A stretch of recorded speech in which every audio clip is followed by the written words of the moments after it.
आषाढी शुद्ध एकादशी सोहळा 17 जुलै 2024 रोजी होणार असून या यात्रेसाठी पायी पालखी सोहळ्यासोबत मोठ्या प्रमाणात वारकरी भाविक येतात।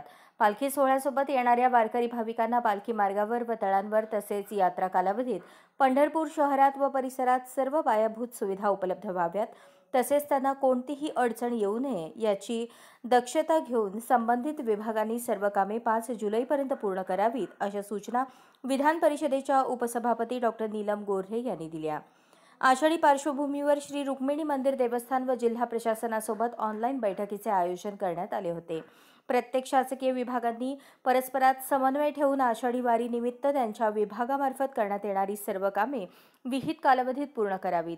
वारकरी भाविकांना पालखी मार्गावर रिंगण सोहळा व प्रदक्षिणा मार्गावर भाविकांना खडी टोचणार नाही याची दक्षता घ्यावी। राष्ट्रीय महामार्ग प्राधिकरणाने पालखी मार्गाची वेळेत कामे करावीत। वारकऱ्यांना सुखमय प्रवासासाठी एसटी बसेस तपासणी करून सुस्थितीत असण्याची खात्री करावी। तसेच आषाढी यात्रा कालावधीत श्री विठ्ठल रुक्मिणी मातेच्या दर्शनासाठी दर्शन रांगेत उभ्या असणाऱ्या भाविकांसाठी दर्शन रांगेत बैठक व्यवस्था मंदिर समितीने करावी। आषाढी एकादशी दिवशी राजगिरा लाडूंची संख्या वाढवावी। मुख्य दर्शनी मंडपात हवा खेळती राहील याची दक्षता घ्यावी। टोकन दर्शनाची व्यवस्था सुरू करण्याबाबत मंदिर समितीने कार्यवाही करावी, जेणेकरून वारकरी भाविकांचा दर्शनाचा वेळ वाचेल।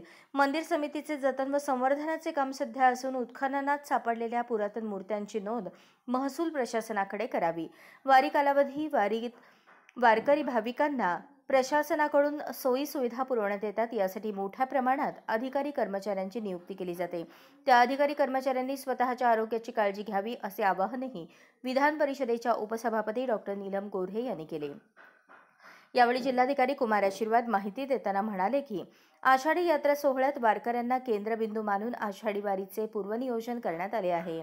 आषाढी शुद्ध एकादशी सोहळा 17 जुलै 2024 रोजी होणार असून पालखीसोबत येणाऱ्या वारकरी भाविकांना पालखी मार्ग विसावा तसेच पालखी तळांवर आवश्यक असलेल्या सर्व सोयी सुविधा उपलब्ध करून देण्यात येत आहेत।